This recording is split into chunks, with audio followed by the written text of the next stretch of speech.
Assalamualaikum warahmatullahi wabarakatuh. Okey, berjumpa lagi kita dalam kelas sains tingkatan 3. Sebelum cikgu mulakan kelas, cikgu nak jemput Muhammad Faiz Yahya untuk memimpin bacaan doa. Bismillahirrahmanirrahim.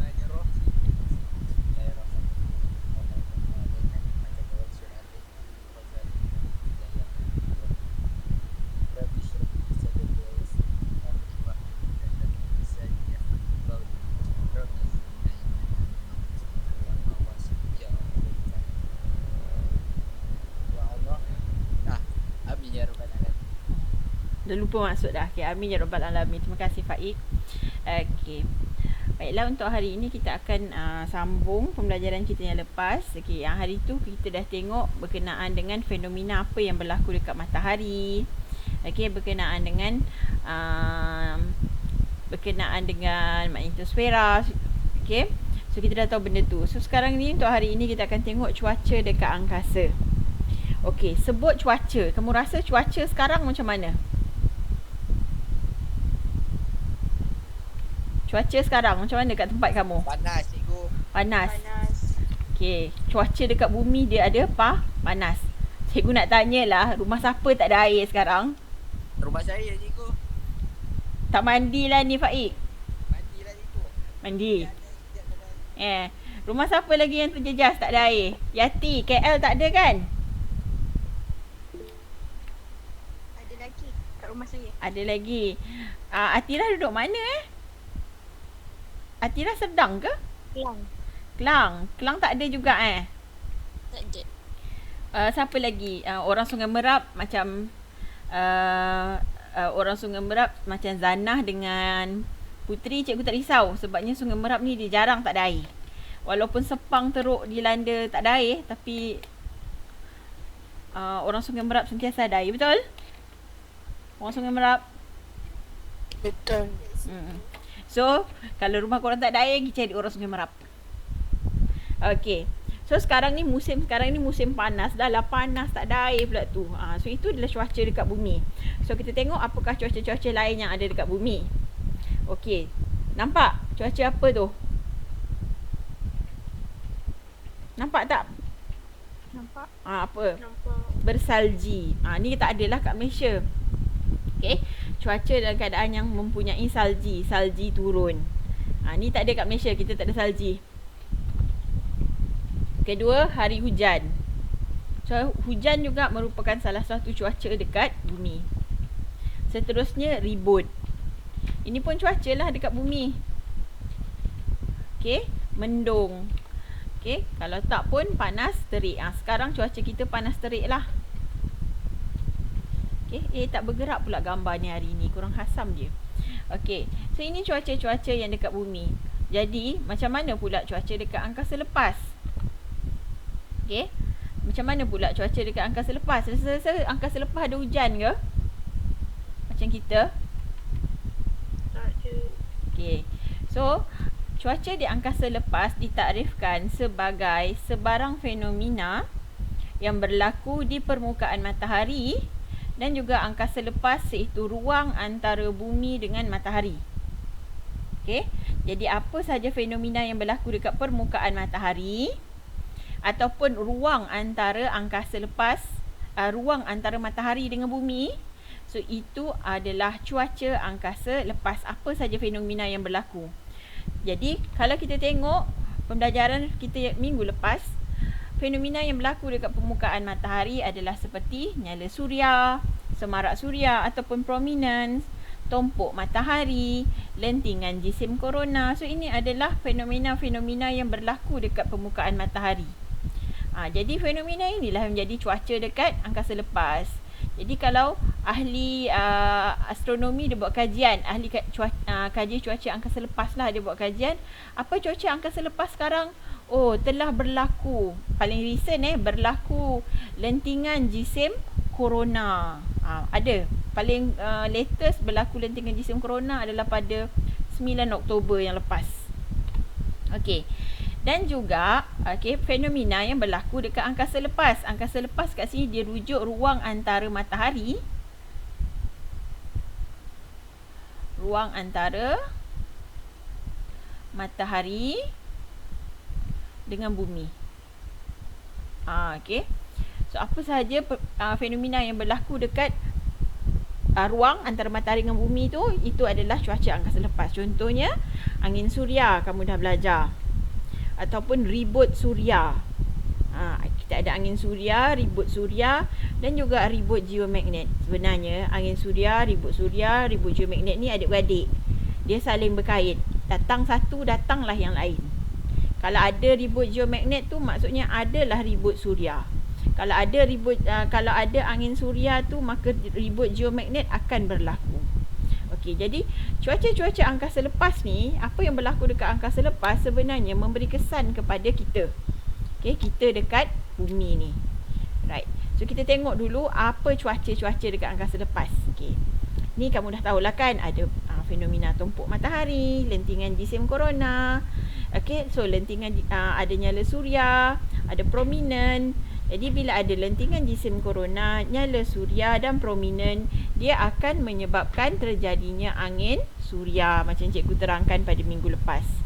Okey, berlakunya angin suria. So angin suria ni adalah dia membawa zarah-zarah bercas yang daripada matahari pergi ke bumi. Okey.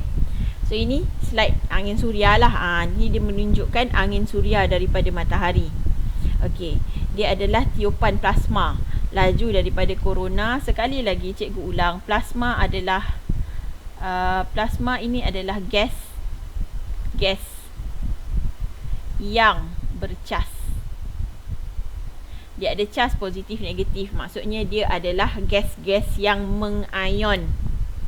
Gas-gas mengayon, kalau cikgu ajar ketika bab 8 hari itu adalah bahan-bahan mengayon ni adalah bahan yang boleh memudaratkan kesihatan kita manusia. Jadinya angin suria ini membawa gas-gas bercas. Okey. So plasma terdiri daripada zarah-zarah, proton ataupun elektron yang bercas. Okey. Jadi angin suria berinteraksi dengan medan magnet membentuk magnetosfera. So ini angin suria. Kedua adalah fenomena ribut suria. Okey. Untuk ribut suria, dia adalah angin solar juga sebenarnya, fenomena angin. Tapi anginnya lebih kencang.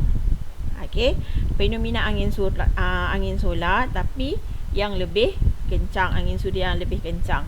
Okey, biasanya ribut suria terjadi akibat daripada lentingan jisim korona.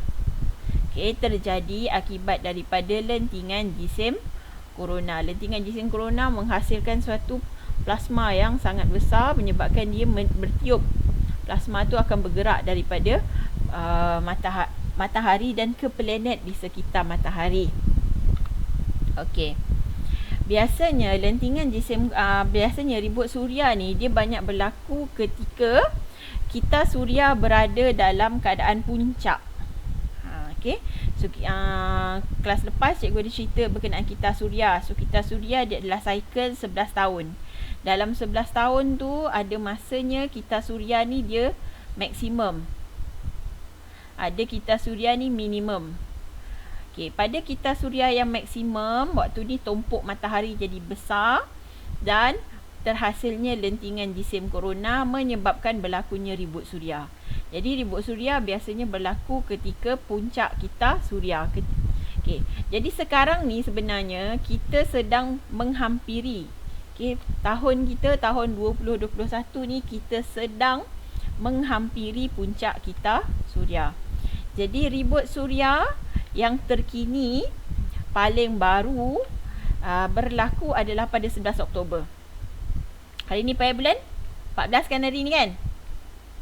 Hari ni 14 Oktober kan? So 3 hari lepas baru berlaku ribut suria.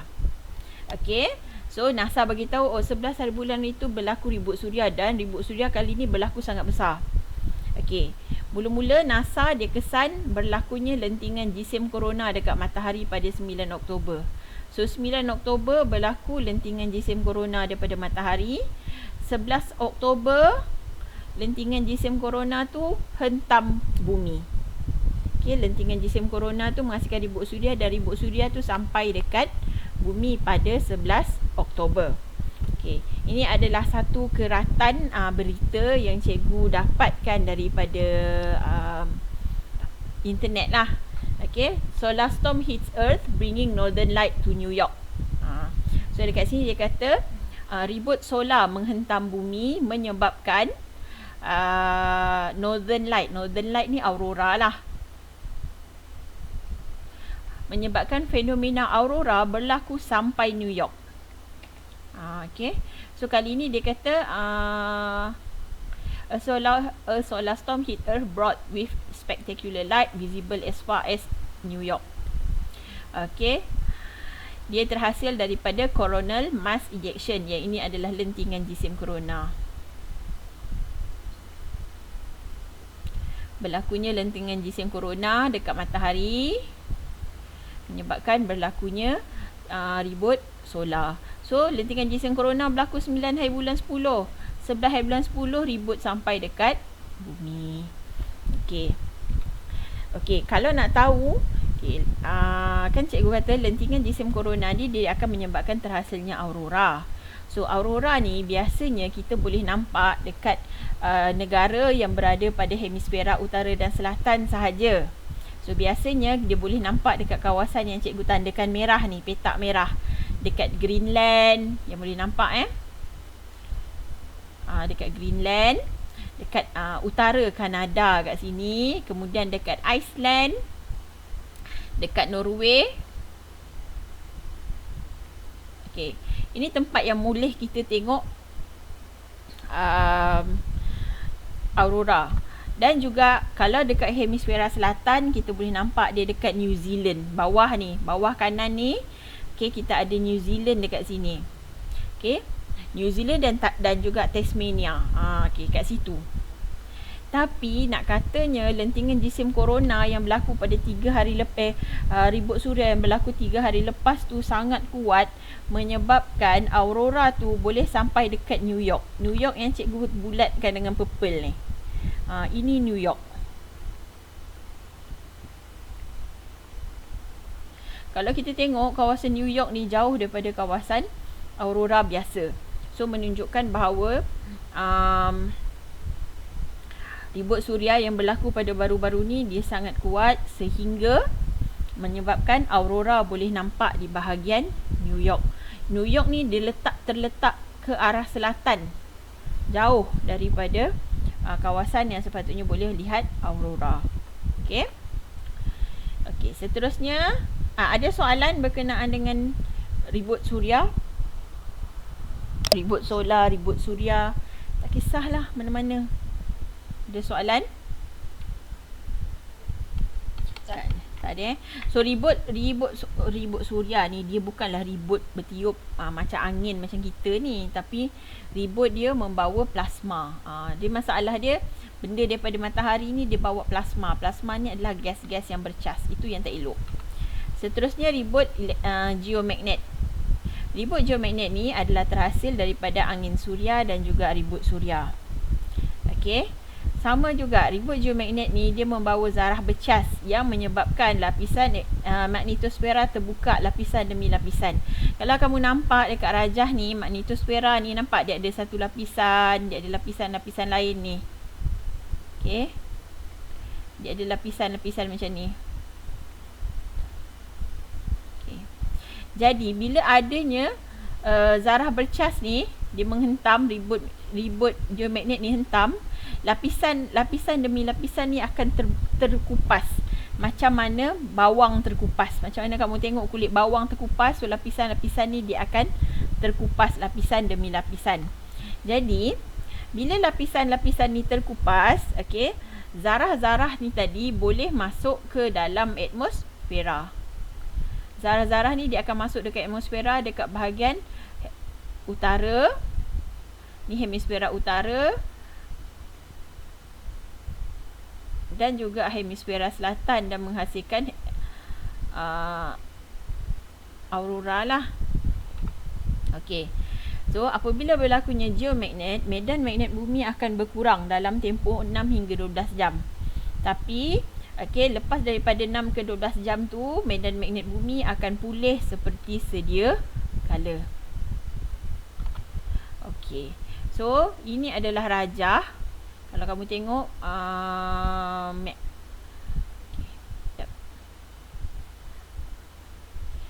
Kamu boleh nampak tak rajah sebelah kanan tu dia bergerak?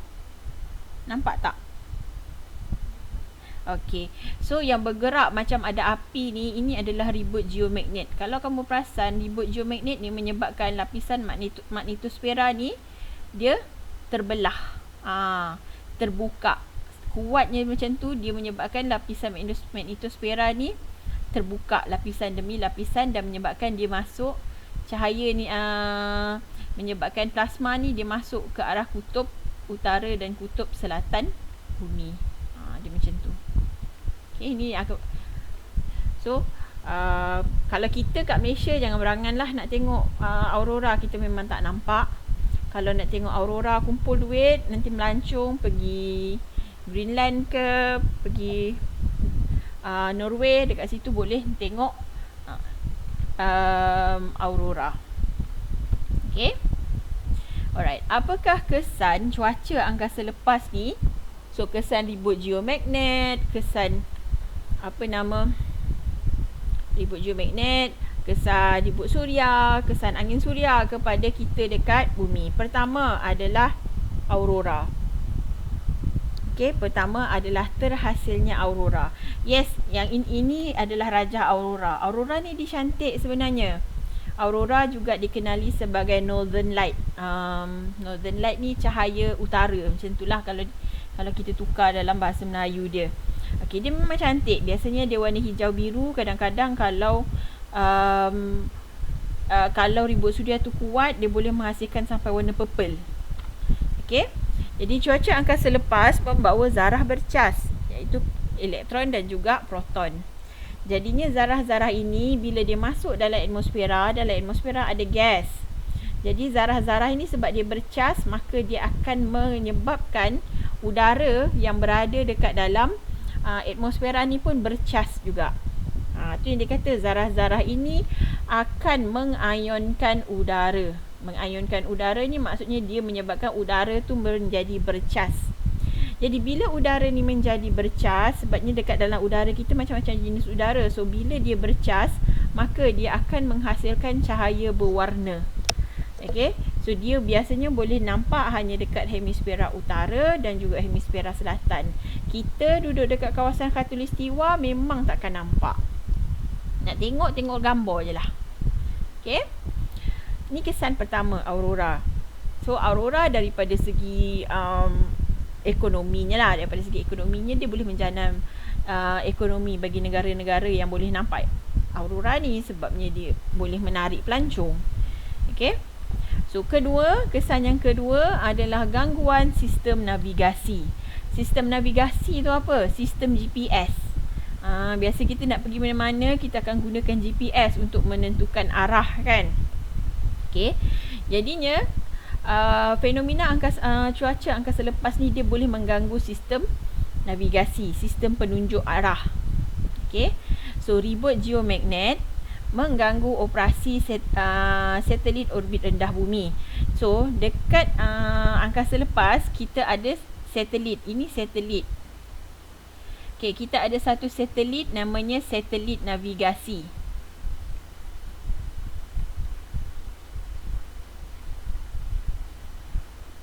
Satelit navigasi ni dia akan berhubung dengan kita punya GPS yang ada kat handphone, yang ada kat kereta.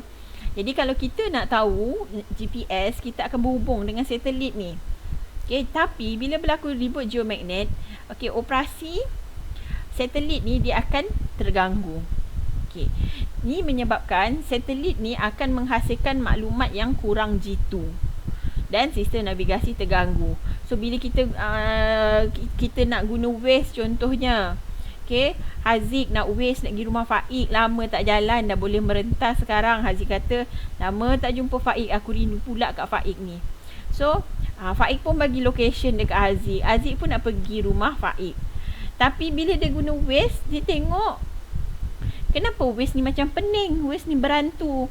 Waze tu tak berantu, tapi sebenarnya Waze tersebut, okay, sistem navigasi dia terganggu disebabkan oleh ribut geomagnet. Tu sebenarnya, bukannya Waze tu yang berhantu. Okay, seterusnya kesan dia adalah gangguan sistem telekomunikasi. Tadi sistem navigasi ni telekomunikasi pula. Telekomunikasi macam mana?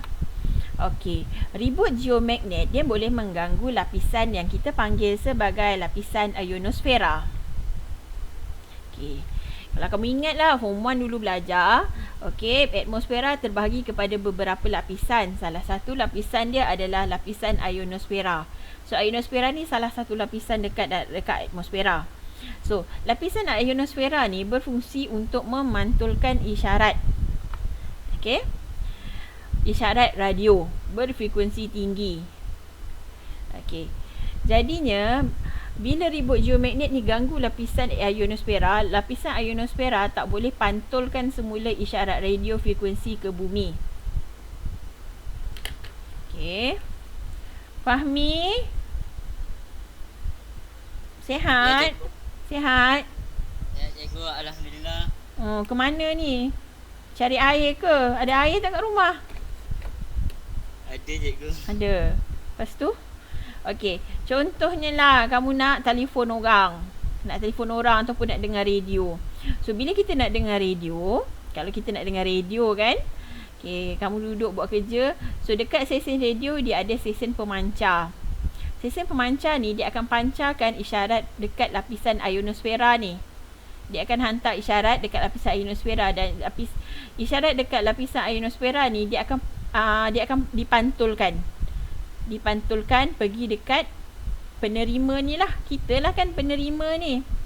Okey, tapi bila ionosfera ni dah terganggu oleh ribut geomagnet, maka isyarat radio ni tak boleh kita nak terima. Apa salah pusing-pusing radio, tak dengar pun radio rosak ke? Sebenarnya bukan radio rosak, tapi disebabkan ribut geomagnet, lapisan ionosfera tak boleh pantulkan isyarat. Jadi sistem telekomunikasi seperti siaran radio dan audio terganggu. Nak tengok TV, nak tengok Astro, kenapa Astro tak boleh nak tengok ni? Oh, rupa-rupanya pancaran daripada Astro tu nak sampai dekat rumah kita terganggu sebab lapisan ionosfera terganggu oleh ribut geomagnet. So dia macam tu. Okey. So last but not least, okey. Cuaca dekat angkasa lepas boleh menyebabkan bekalan elektrik terputus. Macam mana pula tu? Okey. So ribut geomagnet ni dia bercas. Bila dia bercas, dia boleh menghasilkan arus elektrik dalam talian kuasa elektrik. So kamu kenal apa dia gambar ni? Kenal tak apa dalam gambar ni? Kelas, apa yang dalam gambar ni? Ke tak nampak gambar? Nampak. Gambar apa tu, Zik? Tiang elektrik. Tiang elektrik. Tiang je, nampak tiang je. Kan ada kabel elektrik tu kan, kita menghantar tenaga elektrik dihantar melalui kabel-kabel elektrik ni kan. Jadi, bila berlaku ribut geomagnet ni, okey, ribut geomagnet boleh menghasilkan arus elektrik yang sangat tinggi dalam kabel-kabel ni. Okey. So, bila arus yang terlalu tinggi, okey, dekat kabel ni nak masuk ke kawasan pencawang, nak masuk ke bahagian-bahagian kecil, dia ada transformer kan. Ingat tak ingat lagi kamu belajar pasal transformer ni. So, dia ada transformer. Jadi, bila arus yang tinggi sangat masuk dalam transformer jadi panas, arus tinggi sangat, transformer jadi panas dan transformer boleh rosak. So, bila transformer boleh rosak, jadi dia tak dapat nak dia tak dapat nak menurunkan nilai arus, menurunkan voltan, menyebabkan bekalan terputus. Bekalan elektrik boleh terputus, transformer rosak. Dia ibarat dia kamu ada litar tu jadi terputus sebabnya transformer rosak. So bila transformer rosak, kita pun blackout. Sebab itulah dalam keadaan ribut geomagnet yang sangat teruk, dia boleh mengakibatkan bekalan elektrik terputus. Okey. So interpretasi data cuaca angkasa lepas. Jadinya pihak NASA dan kita Malaysia Angkasa sentiasa menjalankan kajian berkenaan dengan cuaca angkasa lepas.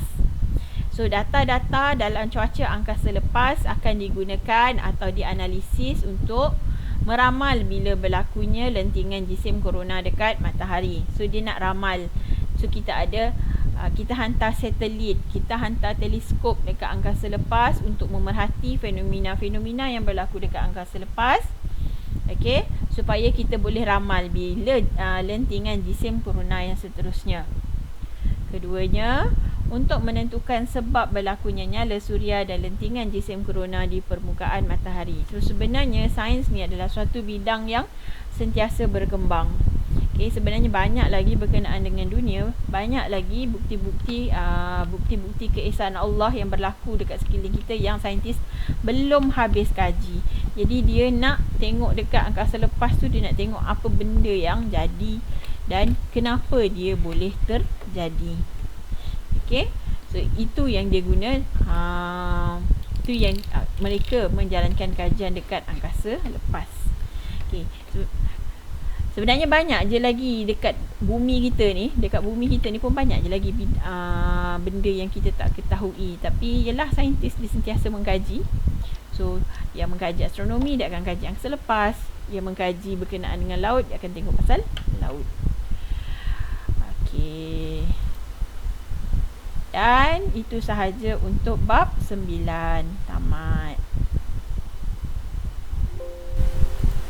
Okey. Ada soalan?